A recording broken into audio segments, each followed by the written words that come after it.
On the Check Service Industry Podcast, where we talk about all things service related, food, and whatever the hell else I feel like talking about. If you haven't already, please go watch my television show, Beyond the Check Worker Owner Edition, where I go hang out with chef owners, find out about their lives, the history of the restaurant, and of course, we cook up and try some of the best dishes they have to offer. Now streaming on Amazon Prime and Fox's Tubi TV. Tubi TV, it's free TV. My guest today is somebody I've known her entire life. She is a mother of 3 sons. She was once a server, once upon a time, at a wonderful little breakfast spot, American tradition called Bob Evans. And today, she is super thrifty. She's always been thrifty. Ladies and gentlemen, my middle sister, Alana. Woo! I prefer a drum roll when I'm introduced, but I'll let that slide. I'll see what I can do about it in post. Okay. You could just edit one in. That'd be great. Uh-huh. So I believe this is the first time you've been on my show, at least since I had the Reyshan Parker show around the age of 11 or 12. Yeah, it is. So, back then I was feisty, and I think it ended in a brawl. I think security had to remove me because I was windmill punching you off the set. I vaguely do, yeah. Something about destroying some toys or something. No, you were cutting your panelist short, and I wasn't going to stand for that. And so I went full attack mode and took you out, like clobber punched you off the stage.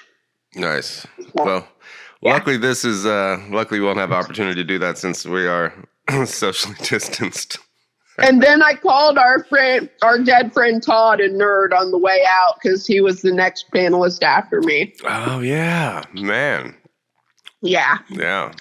A lot of action happened that day. Yeah. Then we talked about Legos. I went down swinging in infamy. No big deal. R.I.P. Todd. Boy, a lot has changed from then till now. Yeah, I haven't been in a fist fight in decades. Right. I think that was my first and last. Nice. I mean, also then you were a kid and now you have kids. Ooh, full circle. Mm-hmm. The circle of life, right? Right. And now they punch and hit all the time like crazy. Do they have a show? They have shows? They put on shows? No, the littlest one will probably be on Cops soon, but other than that, no. The baby? Yeah, he's the craziest. Yeah. He fights, he steals. He's 2? What is it? He's 2? He's 2, fresh 2, yeah. Oh, yeah, so he is the criminal. It's terrible. Yeah. It's terrible. He's terrible. He's a terrible little fella. Tiny, but scary. Yeah, he's a fighter for sure. Mm-hmm. Cool. Well, we used to do a fun thing when we were growing up, which is Mom used to make us make dinner once a week. Do you remember these dinners? Oh, yeah. You were known for... I was known for trying to burn people's faces off with cayenne pepper and a thing called pizzagetti. What was your thing? Tuna noodle casserole was my go-to. Classic. So, yeah, it's always a great idea to have 5-year-olds operating the stove. So, I remember. I feel like that was a throwback even at the time. Could have been. Right. And the signature move that really set that tuna noodle casserole apart was the crumb topping made of toast and Ritz crackers. Oh, a combination of toast and Ritz crackers. Mm-hmm. Was there a specific type of toast for this? Was there what? Was there a specific type of toast, or was it? I think it would just been around. Back then, whatever fake whole wheat toast we had lying around. Yeah. Yeah, it was. Yeah, always fake whole wheat toast. Yeah, whole grain whole wheat toast wasn't a thing yet in the 80s. They're like, it's enough that it's brown colored. let's just in there. Right, and it's still out there. You can still just go buy the brown colored enriched wheat bread, right? Mm-hmm. It's might as well buy white bread. For sure. And I remember once upon a time, later in life, you know, when I'd matured out of that stage of having to cook for the family, I just would do the boxed tuna noodle helper. And one time For what, like your stoner friends or something? Like, I was 8 and it was probably just myself. Oh, okay. And 3 years later, because now in the 3 years after your original 5-year-old tuna noodle casserole, you've learned how to streamline this thing. Yeah. I recall making it in the microwave and it didn't turn out how I wanted. And so I just wanted to ditch the evidence and act like it never happened. And I took the bucket out to the sewer grate and I just dumped it down the sewer. And then came back in like it was never there. Yeah. Except Dad was like, what happened to all the tuna? Well, luckily it was before it hit that stage. I think I just like microwaved it turned to mush, and I didn't go any further. So how do you make a tuna? Yeah, but a tight inventory was taken of the tuna. So I knew that, like, if I were to get to that step, there would be no return. Right. If I can't have the tuna in the casserole, I better be able to have it on my sandwich. Mm-hmm. I mean, I guess throwing tuna down the drain wouldn't be quite as bad as throwing $500 to the wind. Like I did. Yeah, I did that. Yeah. I found their stash of money when I was a kid and, like, just threw $500 to the wind because, I don't know, I'm a fucking idiot. Yeah. Maybe They're that's like, where'd my $500 go? And I didn't tell them. Like, I think I lied for years, right? But, like, finally one day I was like, wasn't me. I threw it to the wind. I was just in the field and I was like, money. I'm a child of hippies. What is money? Money means nothing. Toss it to the wind. Just colorful paper. Right. Maybe that's what happened when I found that pile of like $4,000 in Zanesville, was that some other kid perhaps was reliving the Reyshan Parker moment and what? You threw it to the wind. You found $4,000 in your house in Zanesville after you bought it? Not in my house. I found it on the street, just blowing down the sidewalk. What? Yeah. You found $4,000 just blowing down the sidewalk? Like 50s and 100s. And then I collected it all, and I was like the Ellen DeGeneres of Zanesville, like giving it away to randos. Was it real? I mean, yeah. Just blowing down the road. Yeah, I don't know what happened. My assumption is maybe, I don't know, it was stolen or somebody threw it out a car window or lost it, perhaps. I'd like to think that it was like illegally gained, and then I was like helping the world by distributing it to those in need. Yeah, that was good of you. So what, you like just turned a corner and all of a sudden you were like in a wind machine of just like dollar bills flowing around? Yeah, pretty much. Yeah, it was a real Matilda moment. Like I was like getting sticky with Mickey or whatever, and cash just started flying in my pockets. Okay. Wow. So I just found like $150, and I was like, "Ooh, cool, $50." And then I'm like, another one, and then they were just everywhere. And so I stuffed my pockets, went home, counted it all out. Was paranoid that the mob or whoever lost it would come for it that night. So we left the door unlocked with the light on and the money on the table. Like, just in case. Here it is, take it and go. We don't want any trouble. But no one ever came to collect. And so, I held on and gave it away to homeless people and randos. Nice. Cool. Well, I've never done that. Maybe the money I threw into the field that matured over time with the interest and inflation. Yeah, totally. Landed in Zanesville. Yeah, totally. It grew, it drifted, and accumulated on its way. Right. Yeah, if you crunch the numbers, that sounds about right. So speaking 500 was accrued interest over 26 years. Yeah. Yeah, landed in Zanesville's 2,000. Sounds about right. Yes, it did. So speaking of money, you're stupidly thrifty. For not really any good reason, just because you are. Yep. Yeah, live like you have nothing has always been my motto. And for the last decade and a half or so, I've been like money's been pretty much at my disposal, and I haven't used any of it. And I always said that I wanted my children, when they grow up, to reflect on their childhood and to live like, and to feel like they lived like they were poor. Like, yo, man, were you poor as a kid? Like, no, but we lived like it. Yeah, like, my mom made us like eat out of dumpsters and have ketchup packets and like crackers for dinner when we would go out to restaurants. But no, turns out we had a ton of money. For some reason, we weren't allowed to spend it. And that's not even, you're not even fucking kidding. Yeah. So you're back before you had kids. You were a frequenter of all the like church lunches. You were a nanny or something, right? Yeah. And you used to take the kids to like the free church lunches all the time.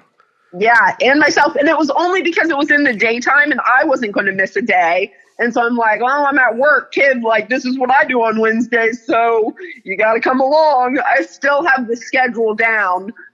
Wednesdays was kind of college geared. And so it wasn't that many people in poverty. It was mostly like international kids. Right. Because you're in Athens, Ohio. Let's some perspective. You're in Athens, Ohio, which is a small little college town in the hills of Appalachia, like the beginning hills of Appalachia. So, you know, it's a rural, you know, not real, you know, there's not a lot of money in Athens. Right. And so this would be... But the college is everything. Yeah. And so, but there weren't very many poor people there. Like, it was just geared towards, I don't know, students. It was on the heart of campus. And so it was mostly like that one dude named Steve that used to come to our house when we were kids, that's like kind of a drifter, and then 20 like Somalian kids or something. And then me, this little white lady, and some random toddler that I'd like kidnap or pseudo babysit or whatever. And that one was great because they always had really good salad. Like, that was a staple at that lunch. And then they would have like pretty like fresh food. Like, the old ladies in the kitchen, they knew what was up. Miss Betty's always making the best pie. Like, they put on a good lunch. And beverages, I recall like on Tuesday nights, out across from Mom's current house at that church, yeah. They were known for their bottomless milk. So like, I would bring one of my buddies that was a real milk enthusiast, and he's like, I can just come here and just like drink cups of milk. Like, just always have milk. Just getting my vitamin D, baby. Just getting my D on. Yeah, the food was crap there, but the milk was endless. So good time. Was it local milk? Was it? No, it's just, you know, Kroger brand 2%, but it was free and it was flowing. So people were happy. Kept the crowds coming back. Special hidden secret for the milk fix at the church up on Highway 50, Athens, Ohio. Don't forget. Yeah. 56, yep. And Thursday was kind of a bunk night. It was in the basement of the church that would get about free connies, and no one really went there. It was kind of sketchy and small, and I feel like the food wasn't great, nothing to write home about, so I'd always skip that one. But and Monday was at this other church that I actually ended up getting married at. That they would do a pancake breakfast at midnight, like once a month. What? And so that was another popular one for the college kids, just to get the word out about Jesus. So they put on an event. So like, hey, drunk college kids, come get some free pancakes, and you know, we'll share the good news with you. Like, what you think? Pancakes for Jesus. Got it. Yeah. You think smoking weed's cool, man? Like, wait till you try Jesus. Like, that'll be the high you won't come down from. True story. Years later, got hooked on that, and way better. But then they also did a Monday lunch that was pretty decent. My friend Cheyenne's grandpa ran it, and they had the individualized hard plastic trays. And Oh, like you could jail? and you could expect to find like brown peas and like other like school like lunches there. Again, not a fave, but I'd go if I was bored. And again, I didn't need the free meal, but I enjoyed it. I liked that it was free. And then later in life, if I ever saw one, I would stop by and then like dine and maybe like kick Did them you a make few friends dollars. there? Were you like friends with like the volunteers or like volunteers With the there? volunteers, yeah. I would Did you hit ever it off with volunteer? Did them. you help cook any of this ever after eating it Never, all? never. You would now though. I would now 100%. Yeah. But back then, no, I'd just like, lollygag with them. And I would like maybe buddy up with some of the homies like in the crowd. Like at the Tuesday dinner, there would be a regular group that would like come on a bus, maybe from like a halfway house or something. And I'd chum up with them. Nice, good. One time I even brought my own homeless person to that one that I like sold weed to, and he lost his bag in the parking lot. We left, went back and found it. It was a happy ending to the story. It was reclaimed and all was well. And you took him for a meal. And I took him for a meal, so. You know, you're a do-gooder. Yeah, hot date. You were That's what I used to take. do-gooder. First dates were the free meals. Yeah. And then I graduated to the dining hall, which has always been a personal favorite. And so in order to get that for free, I would have to befriend like freshmen. And so it was kind of like 2-for-1 special because I'd befriend them. They would become custies, buy bags from me, and then also take me for meals at the dining hall. There was this one kid, Joe Bro, sweet little pimple-faced kid that had like, confidence out the roof. And he used to, be my shoo-in for like a good year. He would let me get to the dining hall, and he used to always kind of be sweet on me and think he had a chance, and I always thought that was funny. You're just using him for his food I'm card. like, Joe Bro, you know what's going on here? Like, I'm obviously just using you for a dining hall pass, okay? Like, I'll sell you weed and make fun of you on the side, but like, that's as far as it goes, kid. Get me another egg roll, motherfucker. Yeah. And I'll take the good humor bar if you're not going to finish it. Yeah.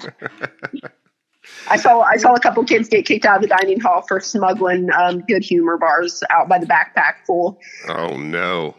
Yeah, they weren't good at it. They just would go take their backpack up to the freezer door or like a sliding stand-up freezer, and then just put them in directly to their backpack.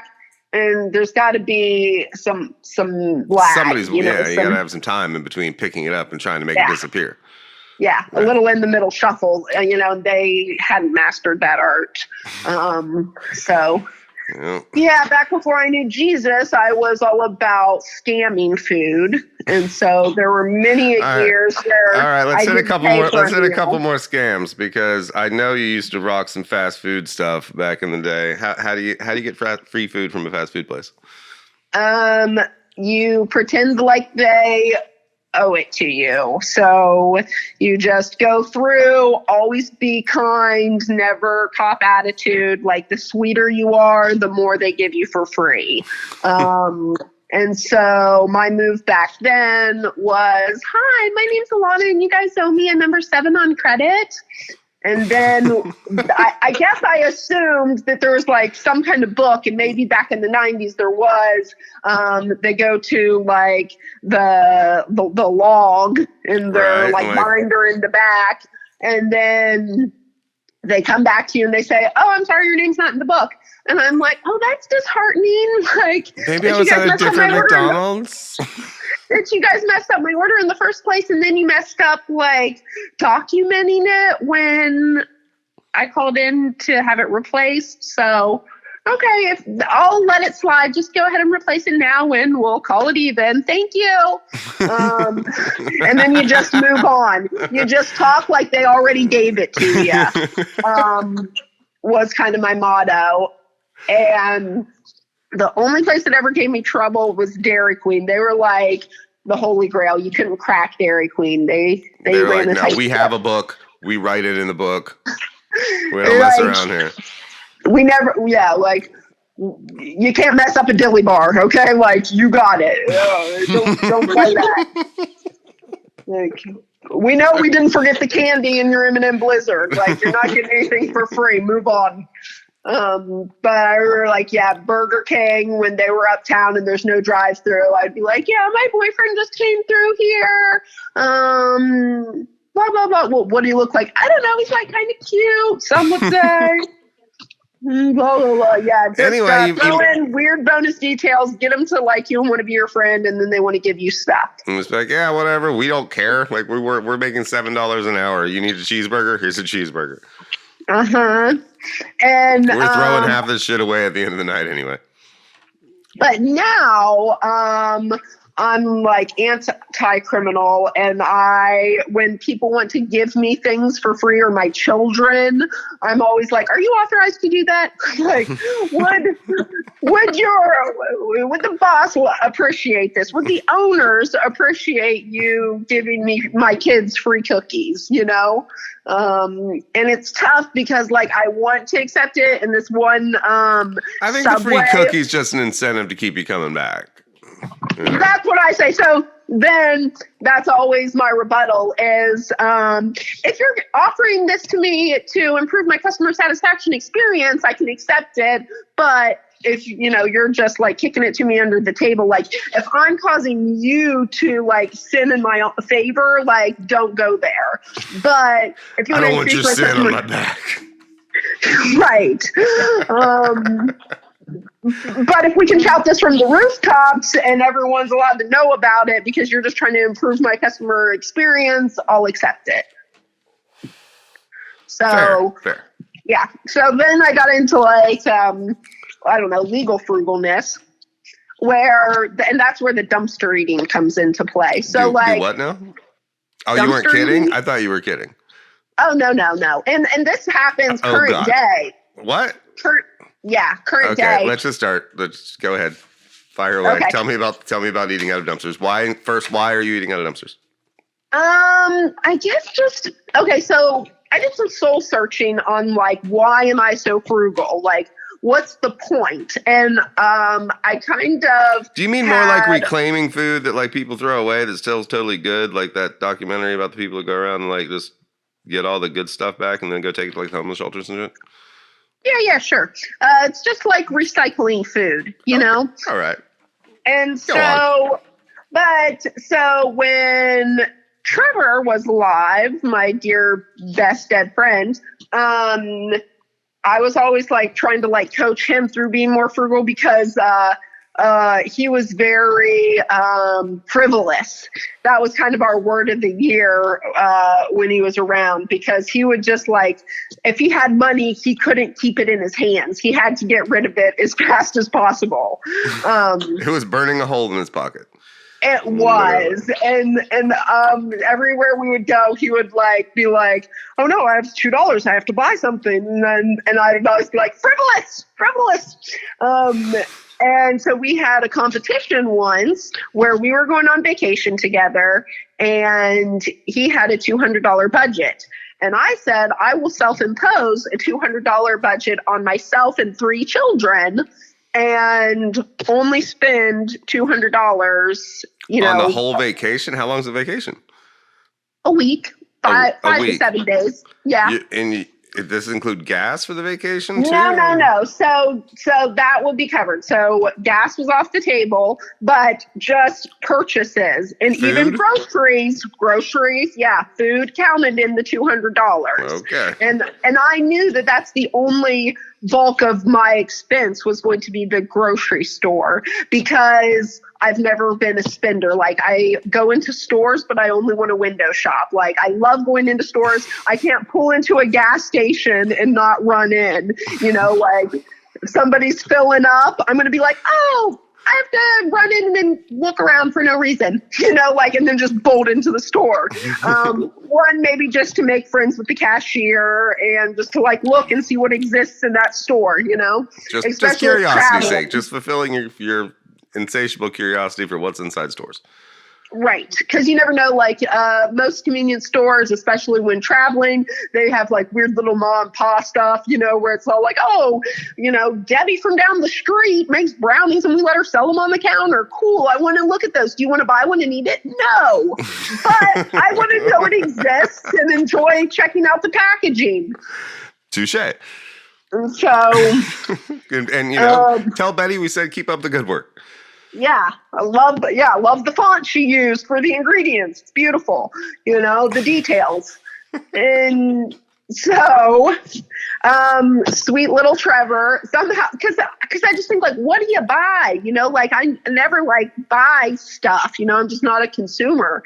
And so, Trevor, maybe, like, day 3, he's out of money, you know? Yeah, $200 is not very much for a 7-week vacation. Like, that's a day. 7 days. That's a day. I mean, we got by. I had a remaining like $130 at the end of the 5 days. You spent $70 over the 5 days? Yeah. And so that was on you like, and 3 kids. Uh-huh. Okay, more details. That's groceries. And so then you go to a restaurant and we would buy like a kids meal. Like whenever I would take my children out to eat, again, we pretty much have unlimited money. But I would be like, all right, we'll like all buy a kids meal and then we'll share it amongst the 4 of us.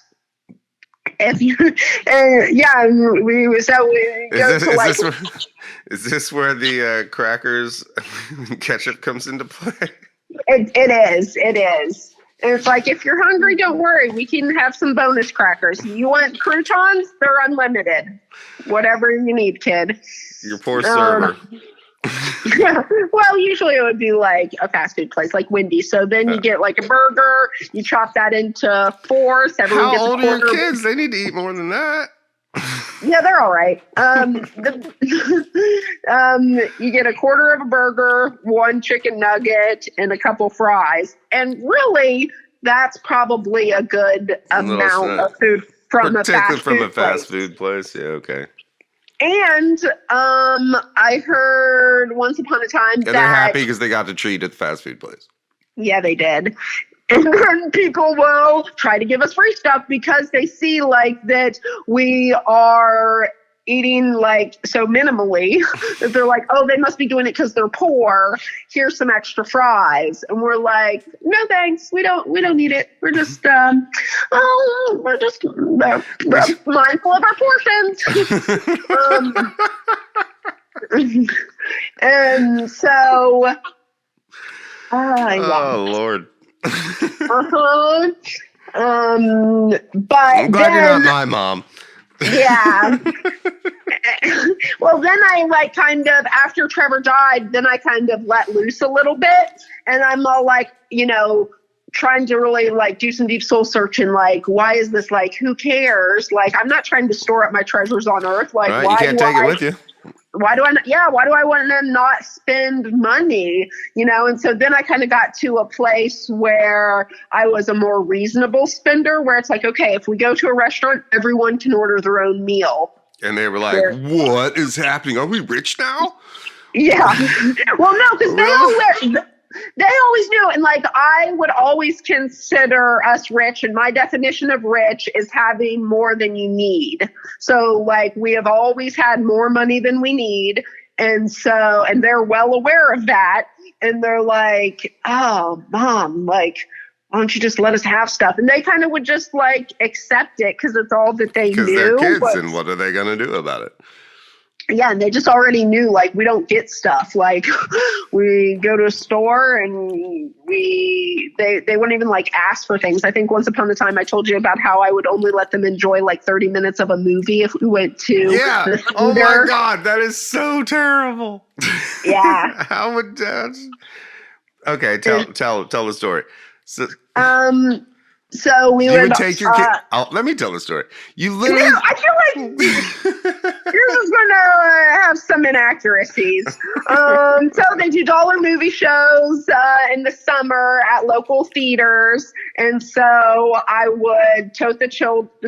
Okay, so start at the start. The kids, their whole lives, they've only been allowed to watch a half hour of TV at a time, and they would have to eat some type of vegetable, usually a plate of broccoli or like a green smoothie. During their 30-minute increment of television a day. And so when it would be summer movie time, we would go, we'd pack our snacks. Usually I was pretty cool, you know, since it was summer and we were like going out on the town. I'd only make them eat like a bag of carrots or something, you know. Something still kind of sweet. Yeah, maybe like a loose cucumber or something. Give them a potato to gnaw on while we're at the movie. And they would carb day, kids. You're welcome. Yeah, seriously. Shut up and eat your radish. Like, show's about to start. We want popcorn. It's corn. No. Here's a loose cob that I found in the parking lot. Yeah.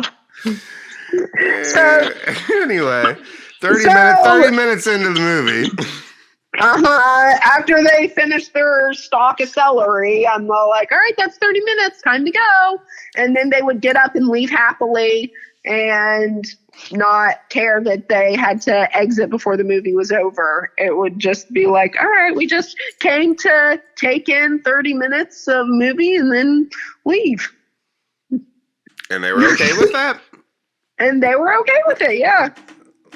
So they have no idea how any movie has ever ended, ever. They only know the first 30 minutes of like up into like the first act, and they're like, oh, these are the characters, and then like something important happens, and you're like, we gotta go, kids. If it was ever a movie we were really into, and once Milo got a little older, and if he would show interest in that film, then perhaps we would borrow it from the library and watch the rest of it in another 2 increment sitting, you know? So then, like, when they got older... So what about now? Like, Milo's like, what, 11, 12 now? He'll be 11 tomorrow. Oh. Happy birthday. Happy birthday, Milo. Yes. Woo! How much TV does he get to watch now?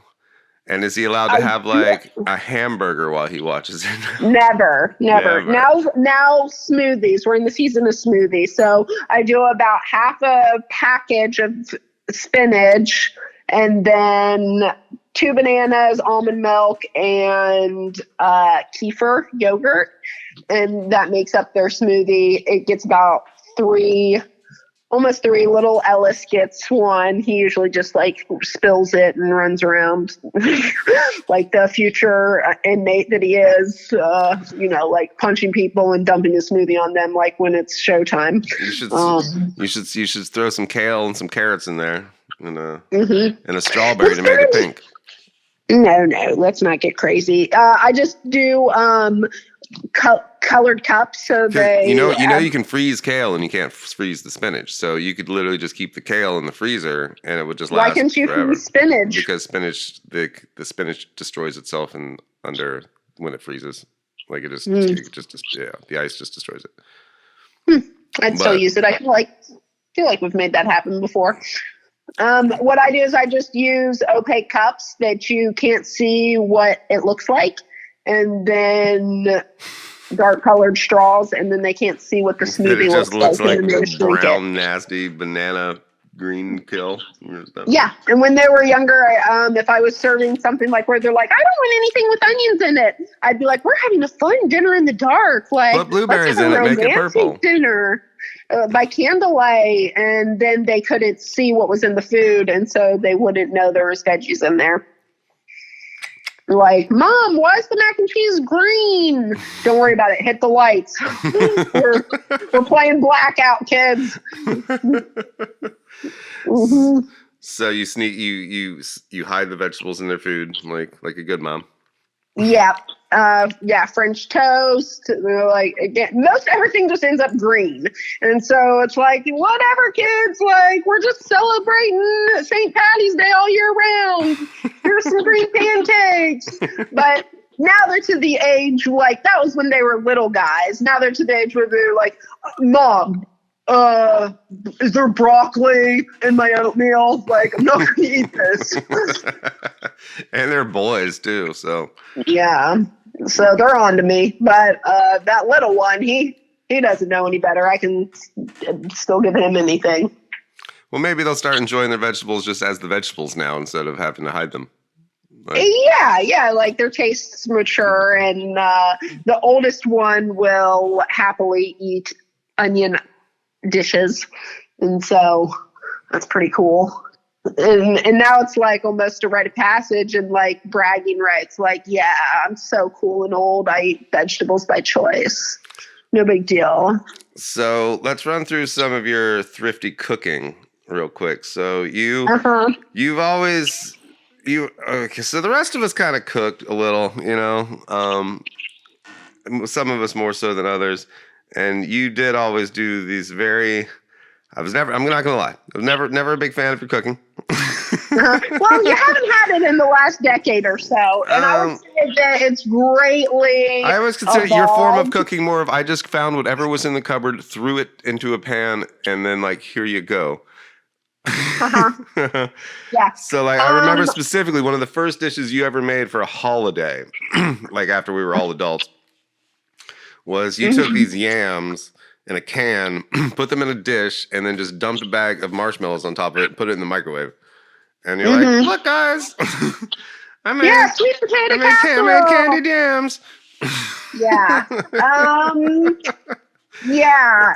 And I used to do this thing where I created a technique of cooking called steam tay, where I used to be anti-oil. And so in an effort to make low-fat cuisine, I would steam tay things instead of saute.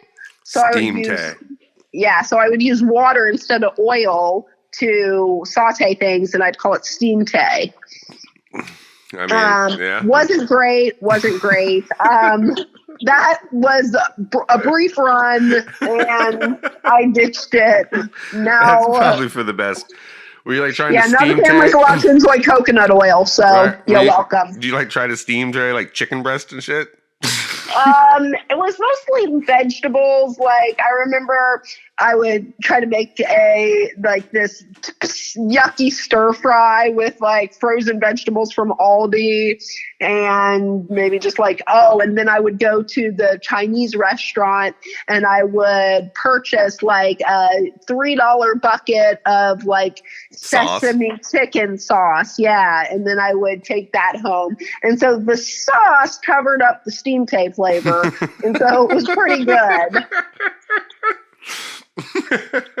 But now I'm kind of a whiz in the kitchen, and like you heard, my nickname is the Kitchen Magician because I just work magic in the kitchen and can take nothing and turn it into a gourmet meal quickly and easily.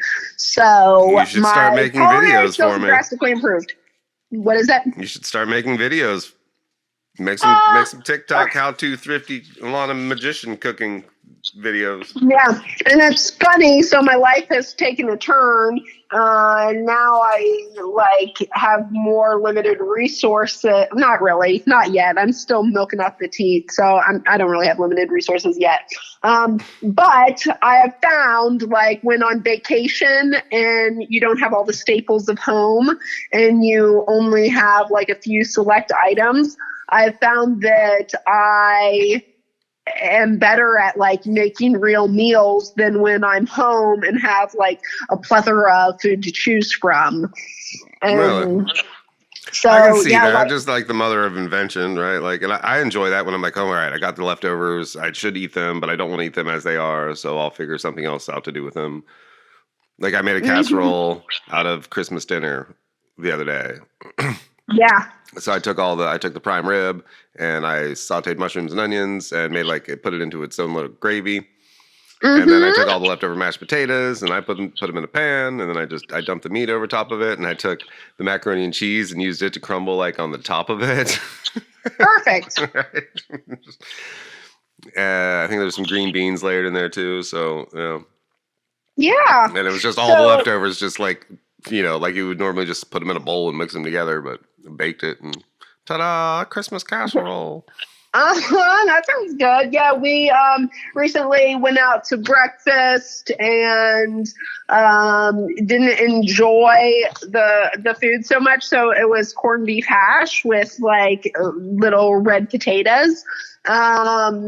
And my friend did not want to enjoy it at all. And so we had a good bucket of leftovers. And so we came home and I ate off of that like bucket of just like cubed corned beef and potatoes and made like 4 meals out of it.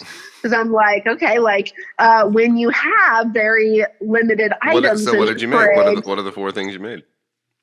So I used the potatoes in like a breakfast scrambler. I used the meat, and there was this what they called like pasta patascola or something, I forget, and it was like a frozen noodles, and then they batter them and deep fry them, and it kind of is similar to like eggplant parmesan. And so I had some leftovers of that, and then I took the corned beef and added it to it and repurposed it and added some more like sauce and mozzarella and stuff and made like a little pasta bake. Yeah. Yeah. And then was it good? It was good. Ish. Yeah, it was good. It was good. Ish. And then recently we wanted mac and cheese, but we didn't have any mac and cheese, but we had a box of like hamburger helper. And so I just took the noodles from that and made my own cheese sauce to create mac and cheese. And then with the flavor packet that I didn't use, I made that into a different meal days later with like some sausage and vegetables and like our own noodles that we had bought. So yeah, really making things come together. Nice. So you have any like top thrifty tips, like top 3 thrifty tips for people just trying to save money on food? Sure. I would say take advantage of free items, like even if you don't know, like need them necessarily. So there's always like free boxes around the community. And whenever we see one, we'll stop. Each person gets to pick one item and then we create a meal out of that. Like the other night we were trying to go to a meeting at this church. There happened to be a free box. They're kind of like little libraries except with food items. Do you put food back into them too? On occasion. This one I helped tidy it up because someone had placed a soda in there and it froze and exploded. And so I took the soda out and tried to clean it up because once it gets warm, then it's all going to melt and there's a busted can of frozen soda that once it's not frozen, it's going to leak all over the inside. So that was my contribution that day. But yeah, I would put things in there on occasion. And what about at the store? At the store, definitely look for like manager special items. Those always get me excited at Kroger. That shelf where it's just like all the random things. Yeah, I don't really like cruise that shelf that often, but I will look for like bagged salads or greens usually get tagged. And so check that out. If I was a scam artist still, I would take advantage of Aldi's twice as nice guarantee, where if you purchase something and you're unhappy with it, you can return it. They'll replace the item and give you your money back. And I don't understand like how people aren't taking advantage of that. I didn't even know that was a thing. So if you go, you buy a bag of apples, they're like bruised or moldy or no good. You can take it back to the store. They'll replace it with a good bag of apples and give you your money back. Well, I mean, shouldn't you have noticed that the bag of apples was moldy when you bought it? Well, sometimes there's just a bad apple in the bunch, you know? Oh. And so you don't really spot it until you open it up.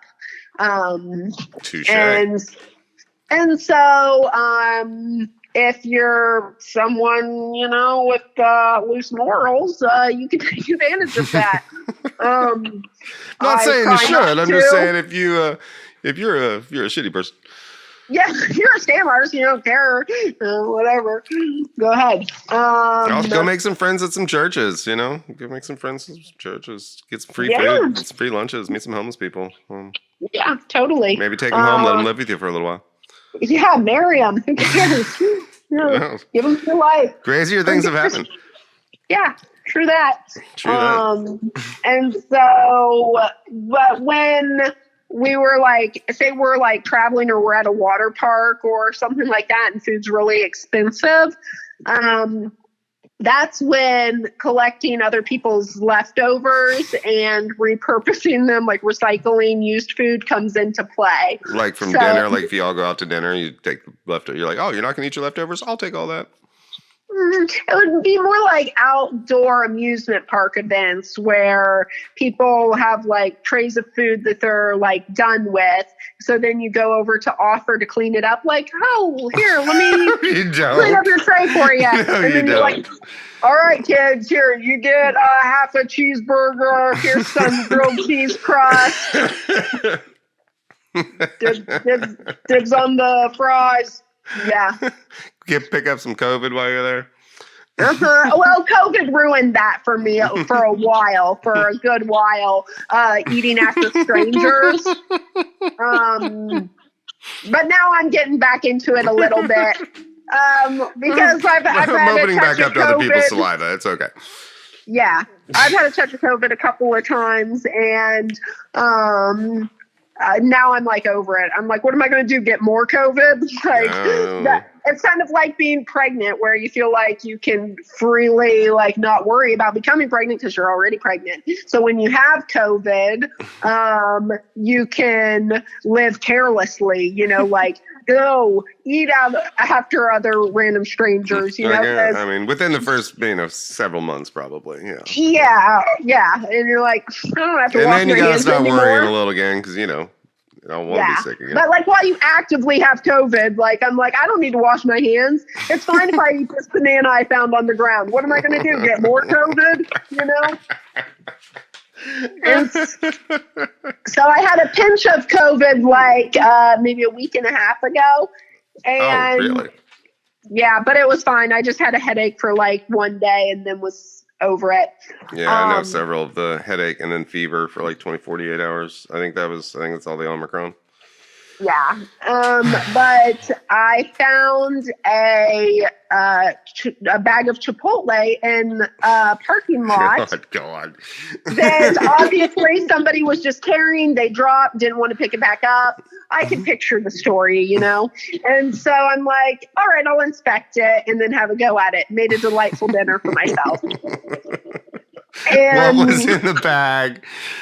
Mm-hmm. What was in the bag? It was just like rice and chicken, just like a Chipotle bowl. Already partly eaten, or like?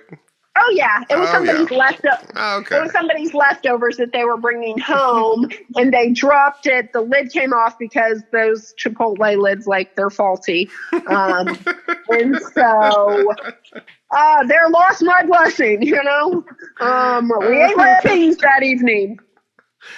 You are the thriftiest person I know.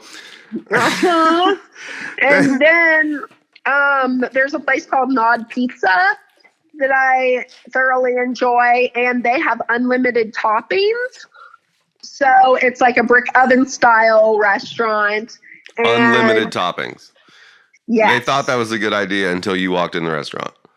Correct. I take full advantage of it.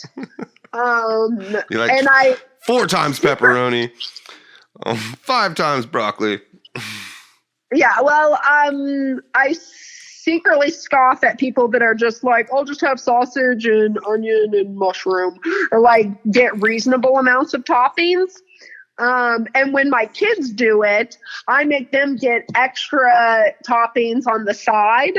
Like, on the side? Yes. On the side? Like you're like, hey, yeah, but can I have? I want pepperoni, but I want it on the side. Yeah. So we get a platter. And they do that for you? Yes. You so gotta be shitting me.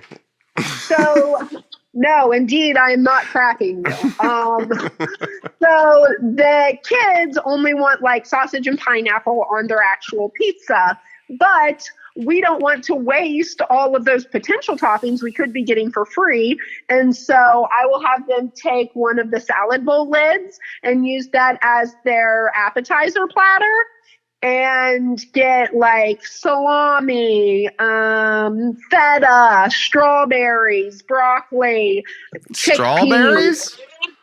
Yeah, they have strawberries. They have strawberries as an option for their pizza. Because they also offer salads.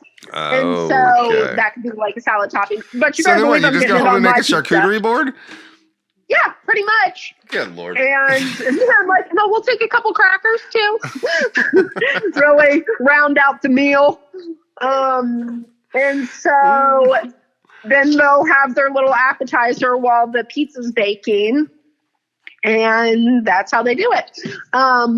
And then for myself, what I'll do is I'll get a full salad on top of my pizza. So I don't really get like overload on the meats. For a while, I got 0 meats. But what I'll do is I'll start off with a cheese pizza base. And then I do layers of greens and then add the toppings from there so that when I eat it, I'm kind of left with just a cheese pizza after I eat all the toppings off. So,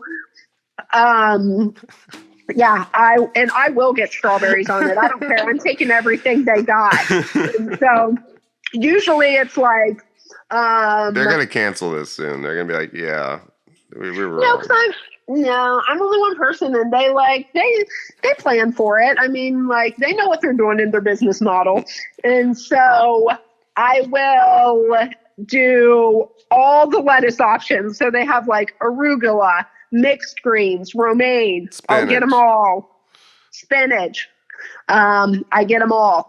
And then I will top it like a salad and get, and then again, they have a variety of cheeses to choose from. So I'll get the shredded Parmesan, like real good, like thick, high quality Parmesan, feta, ricotta, mozzarella. That's already on my base, so I don't play around with that on the top of the greens.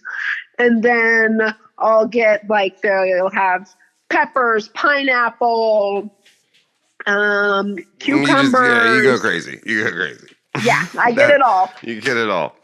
And then I also get crazy with the sauces. They have a lot of different drizzles and sauces.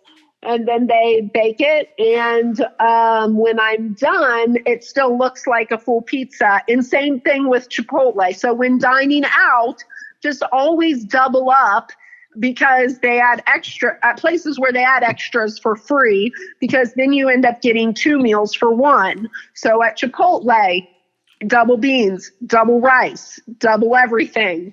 And then you Except use the double lid. meat because they charge you for the meat, right? Correct. Which is fine because, like I said, not that crazy about meat anyway. Brilliant. And you should write a book about how to be super thrifty in the world. Yeah. You do have another book though, called My Little Monkey Books. Which is about her little monkeys. Unconditional love of families. If you want to see a young Alana pre children, you can go watch her in one of my first films, Casual Fine Dining. It's on YouTube. She's hilarious in that. And yeah, where can we get your book? Amazon currently. Amazon. My Little Monkey Book. Yep. Jimmy Fallon, still waiting for his call back. As you know, I wrote a dedication book to him about his family called I Love My Daughters. And eventually I'm going to put more effort into getting it in his hands, maybe go show up old school style, like I'm dropping demo tapes and just flood the studio with like books. And I imagine that one will end up in his hands. Right. And you can buy that book on Amazon too? It's currently not in print. We should put it in print so we can get the book. I know. I started to slack. I can't put it in print without approval. Like I would have to have a release from him. Don't have the rights yet, but like I said, we're working on it. And I'll show up at the NBC studios and befriend them sooner than later. Femi Jalen. It's Femi Jalen. Yeah, if it bears any likeness, you have to have their release. Well, that's how you get him to look at the book. Then you try to get his release. Exactly. Yeah. So we'll make moves. Nice. Yeah. Awesome. All right. Well, thank you for hanging out on your good sesh. First appearance on our adult show here. Mm-hmm. If you want to, go buy Alana's book on Amazon. And Jimmy Fallon, if you're listening, which you're probably not, but it'd be really cool if you were, sign the release. Let Alana publish a book about you and her kids. She'll come on the show. Yeah. For sure. And otherwise, keep it thrifty, people. Yeah, that's right. All right. You got any last shout outs there? Again. Any last shout outs? Yeah, you want to say hi to the kids or anything? Sure. Happy birthday again, Milo. Happy birthday, Milo. Yeah. Holler to all my homies. Awesome. My man JC. Thanks for having my back. Yeah, JC. Go watch Casual Fine Dining on Independent Lasagna Productions YouTube channel, and go watch my television series Beyond the Check on Amazon and Tubi TV. Go buy Alana's book and rock and roll. Stay thrifty. Yep. Stay thrifty, America. We love you. Cheers. Over and out. Bye.